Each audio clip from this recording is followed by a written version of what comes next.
CNL Sports Central, we go over our next schedule preview of this offseason, and it's going to be over the Oklahoma Sooners, a team that's got some pretty significant changes going into the 2022 season. How will this team be in 2022? That's what we'll be going over here today. We'll be going over the players this team will be losing, who they'll be returning, and also looking at their schedule for the first time this offseason, starting out with some notable games from last season. And this team, of course, 11-2 overall.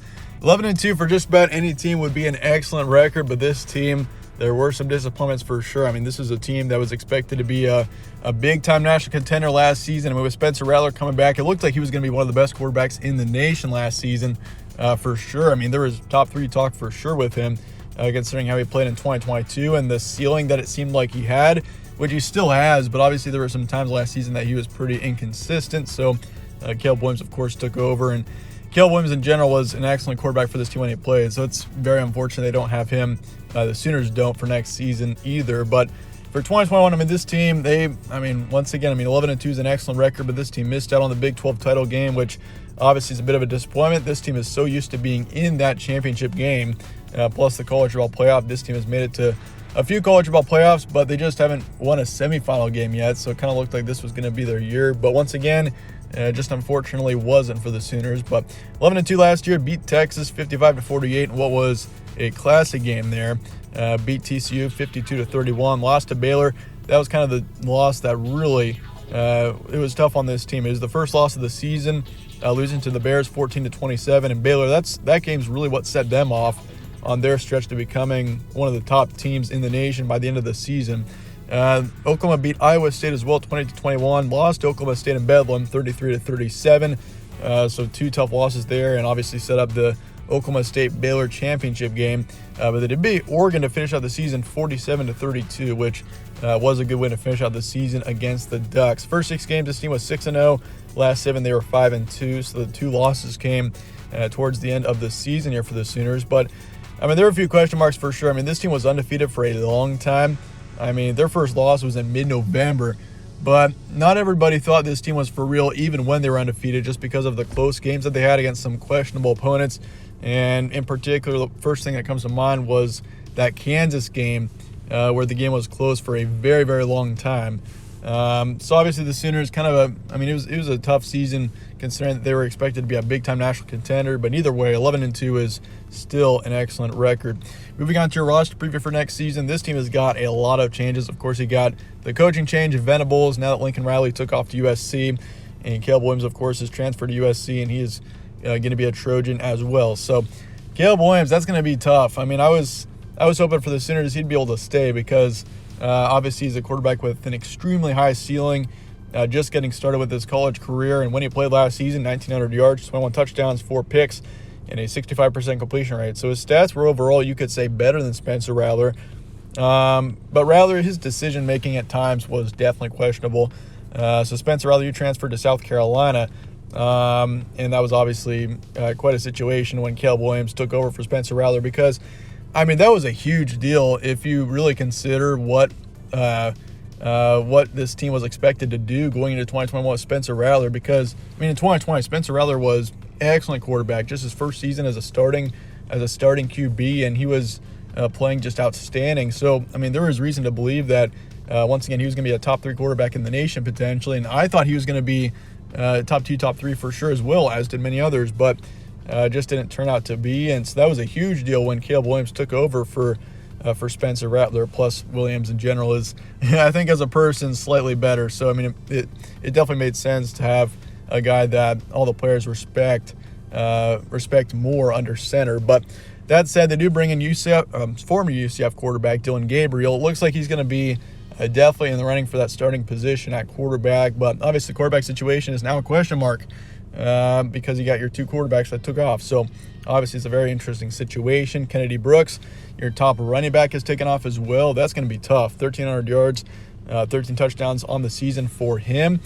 He was a very talented running back. So, if you look at this offense, they were built for a national title run. So that's why it's so tough for this team. But you do return your second running back, Eric Gray, of course, a Tennessee transfer earlier on in his career.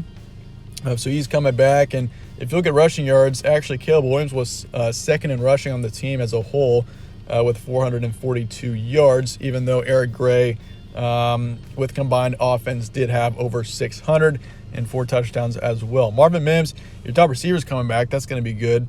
Last season he put up, it looks like just over 700 yards and then 5 touchdowns on the season. So not a bad season for him. Mike Woods, though, you're losing your second receiver there, and Jaden Hazelwood, your third receiver, is transferring away. So, I mean, this team offensively really takes a lot of big hits going into next season.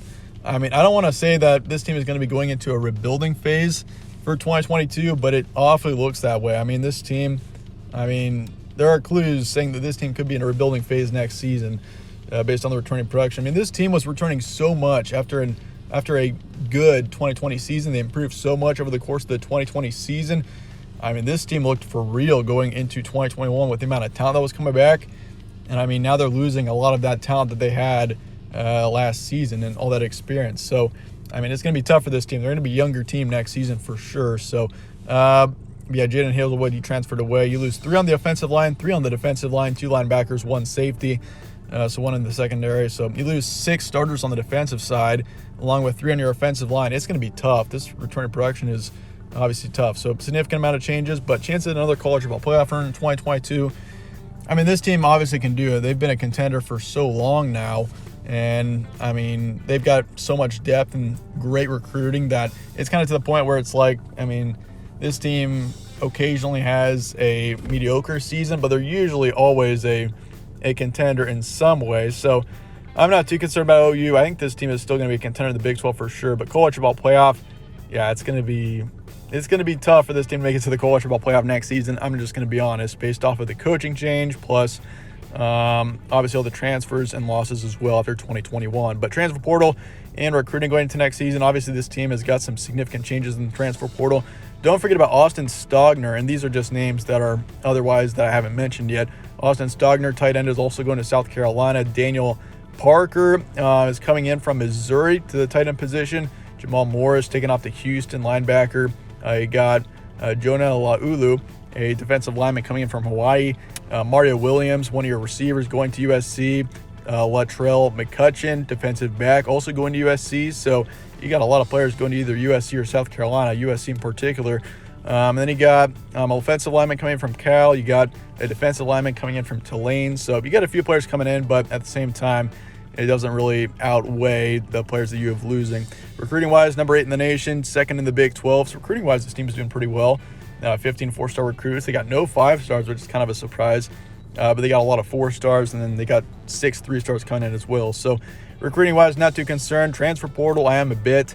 This team definitely loses a lot to the transfer portal. Obviously, you bring in a couple other players as well, but obviously there are some significant changes for this team, as I mentioned before, going into next year. But that said, let's look at your schedule now going into next season. This team, of course, has got a pretty interesting schedule. You start off the season against UTEP. That's a home game. Then you got Kent State as well coming to town. You have to go to Nebraska, and then you play Kansas State at home to start off your conference schedule. At TCU, Texas in a neutral location in the Red River rivalry. Then you got Kansas coming to town, Iowa State on the road. Then you got Baylor at home, West Virginia on the road, Oklahoma State at home, and then Texas Tech on the road as well. So your November is going to be crucial. Baylor and Oklahoma State both, especially Oklahoma State. I'd probably say the Cowboys are my favorite to win the conference next season as of right now. So that's going to be a very important game there on November 19th. And, of course, Baylor could be a good team as well. Iowa State, not too concerned about them. I thought they were going to be good last season. I mean, the Big 12 had a lot of surprises last year, that's for sure, especially Baylor. Who would have seen that coming? The Bears, just insane. But, yeah, Kansas, et cetera. Yeah, Texas, of course, on October 8th as well. Can't forget about that one. But first half of the schedule, I'm going to say UTEP and Kent State, both easy wins. Not too concerned about those. Nebraska on the road. That is an interesting game. Nebraska obviously is a tough team to predict. I mean, they should have been a much better team last season, but they ended up going 3-9, and obviously that's a whole different story. But going on the road there could be an interesting one.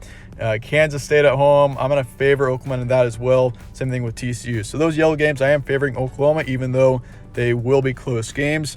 And then Texas, that's a tough one too, but I'm going to favor the Longhorns for now. Obviously, I mean, it's tough favoring Texas over Oklahoma, but this team, once again, OU, I just feel like this team isn't going to be quite on the same level as they have been in the past. I mean, you got a lot of players taking off. It's going to be kind of tough considering how much you're losing going into next season. And, I mean, this team is going to be younger next season, which can be I mean, you're going to build some experience, so potentially you can make another run at it in 2023 or moving forward. But, I mean, going into next season, you will be a younger team next year, so keep that in mind. And if this team does well next season with a young team, I mean, the future looks really bright for the Sooners. But I'm going to say Texas is favored there just barely on October 8th. And moving into the second half of the schedule, Kansas, easy win. Iowa State, I mean, I'm not too concerned about them, but it is a road game, and Iowa State tends to be kind of a dangerous team at home. So I'm going to keep that as a yellow one, but OU is still favored. Baylor, that's going to be a close one as well, but Oklahoma's at home. And Baylor, obviously, I mean, they're a tough team to predict too. I expect them to be good, but I'm still favor OU in that game. West Virginia on the road, I'll favor the Sooners there as well. Oklahoma State coming to town, Bedlam, huge game, obviously.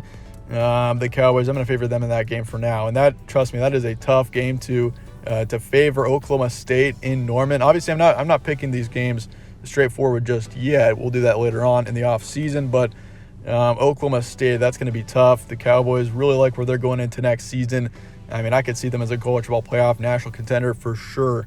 They're returning a lot of talent from last season, and it looks even better than Baylor. So I like Oklahoma State going into next season. I'll favor them in that game just barely. Then Texas Tech on the road, I'll favor Oklahoma in that game as well. Record projection 7-5 to 11-1. So I do expect this team to be a contender in the Big 12. I think the floor is pretty low, but the ceiling's pretty high for this team. It's tough to predict. I mean, you got a lot of factors at play here, but I do still expect this team to have a good season. I mean, I don't expect this team to win a national title, but they'll still be good next season. But let me know your thoughts and comments below on this team, and I appreciate you guys watching as always.